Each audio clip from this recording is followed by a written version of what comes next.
18060023. Video ini dibuat untuk memenuhi tugas kuliah pengantar ekonomi pembangunan yang dibimbing oleh dosen Profesor Dr. Samsul Amar, BMS. Baiklah, langsung saja masuk pada pembahasan materi. Thomas Robert Malthus, nama yang selalu dikaitkan dengan teori terkenal kedudukan, sangat memperhatikan teori pertumbuhan yang jelas dan sistematis ketimbang teori ekonomi yang ada pada zamannya. Konsep pembangunan. Menurut Malthus, proses pembangunan adalah suatu proses naik turunnya aktivitas ekonomi, lebih daripada lancar tidak aktivitas ekonomi. Malthus menitikkan perhatiannya kepada perkembangan kesejahteraan suatu negara, yaitu pembangunan ekonomi yang dapat dicapai dengan meningkatkan kesejahteraan suatu negara, pertumbuhan penduduk dan pembangunan ekonomi. Menurut Malthus, pertumbuhan penduduk saja tidak cukup untuk berlangsungnya pembangunan ekonomi. Pertumbuhan penduduk akan meningkatkan kesejahteraan hanya bila pertumbuhan tersebut meningkatkan permintaan efektif. Peningkatan pada permintaan efektif akan menyebabkan meningkatnya kesejahteraan. Peranan produksi dan distribusi. Malthus menganggap produksi dan distribusi sebagai dua unsur utama kesejahteraan. Jika keduanya kombinasi pada proporsi yang benar, ia akan meningkatkan kesejahteraan suatu negara dalam jangka pendek. Faktor-faktor dalam pembangunan ekonomi. Menurut Malthus, besarnya Gross National Product atau GNP tergantung pada tanah, tenaga kerja, modal, dan organisasi. Bila keempat faktor ini dipakai dalam proporsi yang benar, maka ia akan memaksimalkan produksi di dua sektor utama perekonomian, yaitu sektor pertanian dan sektor industri. Akumulasi modal, kesuburan tanah, dan kemajuan teknologi adalah penyebab utama meningkatnya produksi pertanian maupun produksi industri. Proses akumulasi modal. Malthus mengatakan peningkatan kesejahteraan yang mantap dan berkesinambungan tidak mungkin tercapai tanpa penambahan modal secara terus-menerus. Sumber akumulasi modal adalah laba. Laba berasal dari tabungan para pemilik modal. Jika para pemilik modal lebih banyak menabung dan tidak banyak membeli barang konsumsi lantaran ingin memperoleh sisa laba lebih besar, pertumbuhan ekonomi akan menjadi lamban. Stagnasi ekonomi. Malthus yakin penawaran buruh dalam jangka pendek sangat tidak elastis. Dia menyatakan karena sifat dasar penduduk, kebutuhan tambahan pekerja untuk memenuhi kebutuhan tertentu tidak dengan secara tersedia di pasar selang waktu 16-18 tahun. Tetapi persediaan modal dapat ditingkatkan lebih cepat dibandingkan tambahan penduduk. Langkah untuk meningkatkan pembangunan ekonomi. Yang pertama yaitu pertumbuhan berimbang. Di dalam sistem Malthus, perekonomian dibagi menjadi sektor pertanian dan sektor industri. Kemajuan teknologi pada dua sektor itulah yang dapat membawa kepada pembangunan ekonomi. Jika Malthus mendukung pertumbuhan yang berimbang, baik di sektor pertanian maupun sektor industri. Kedua, kenaikan permintaan efektif. Kemajuan teknologi saja tidak dapat mendorong pembangunan ekonomi, kecuali kalau permintaan efektif meningkat. Malthus menyarankan sejumlah langkah untuk menaikkan permintaan efektif. Yang pertama yaitu dengan mendistribusikan kesejahteraan dan kepemilikan tanah secara lebih adil.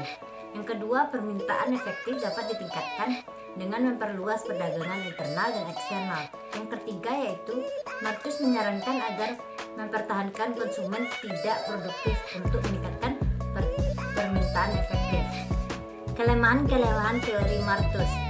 Yang pertama yaitu stagnasi sekuler, tidak melekat pada akumulasi modal. Yang kedua, pandangan negatif terhadap akumulasi modal. Yang ketiga, komoditi tidak dipertukarkan dengan komodisi secara langsung.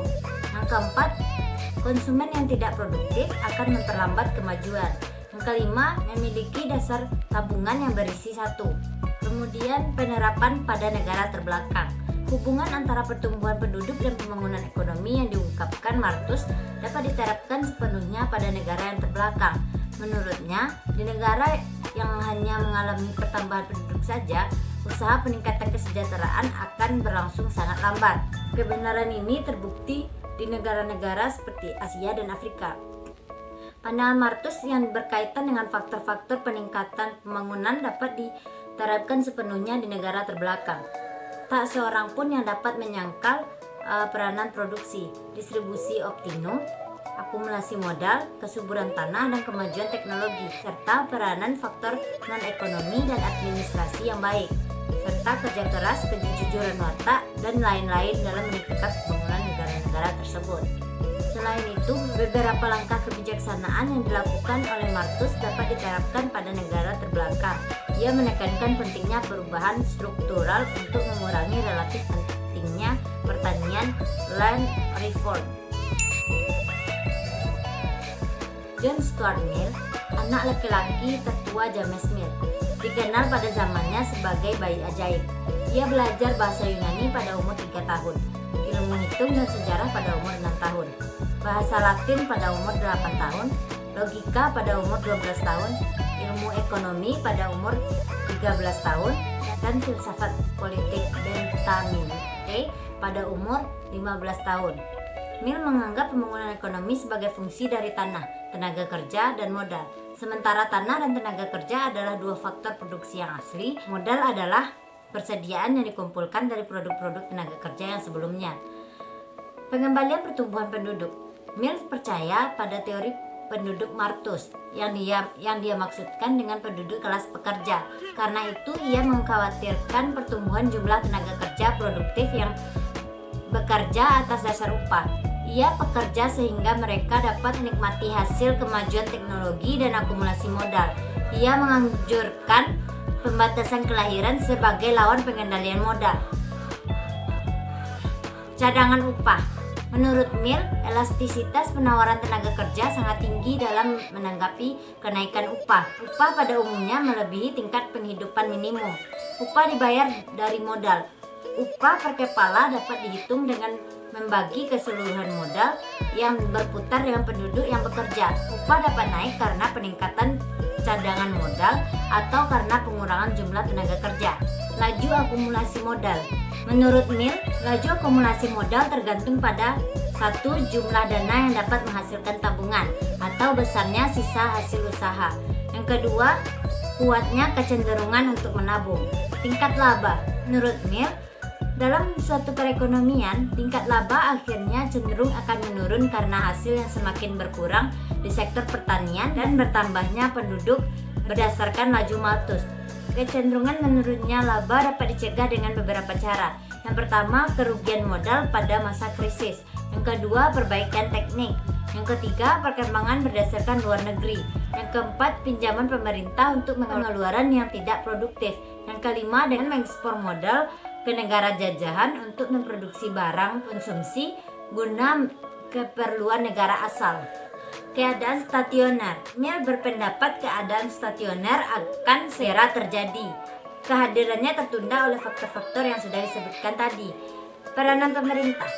Mill setuju pada kebijakan liberal yang berfungsi sebagai aturan umum setiap penyimpanan dari aturan itu, kecuali kalau diperlukan untuk kepentingan yang lebih besar, berarti suatu kejahatan. Karena itu ia memberikan peranan yang minimum kepada pemerintah dalam usaha-usaha ekonomi. Dari semua ahli ekonomi klasik, Mill bersifat unik karena ia membangun satu teori yang membicarakan hampir semua faktornya yang penting bagi pembangunan ekonomi pada masa kini. Dia menekankan pentingnya faktor seperti tingkat tabungan, tingkat laba, tingkat akumulasi modal, kemajuan teknologi, distribusi yang adil, perluasan perdagangan luar negeri, perubahan kelembagaan, dan lain-lain. Penerapan teori Mill pada negara terbelakang. Yang pertama yaitu laju akumulasi modal dapat ditingkatkan dengan meningkatkan sisa hasil usaha dengan memperkuat kecenderungan menabung. Yang kedua yaitu lahan di negara terbelakang terbatas luasnya dan tidak ada perbaikan teknologi yang dilakukan pada lahan. Itu membuat produktivitas lahan rendah. Jadi harus dilakukan perbaikan teknologi pada lahan agar meningkatkan produktivitas. Yang ketiga yaitu Mill percaya kepada teori kependudukan yang dikemukakan Malthus. Bedanya, Mill lebih menekankan pengendalian penduduk melalui pembatasan kelahiran daripada sekedar melalui pengekangan modal. Baiklah, sekian materi yang saya dapatkan. Sampai jumpa di materi selanjutnya. Assalamualaikum warahmatullahi wabarakatuh.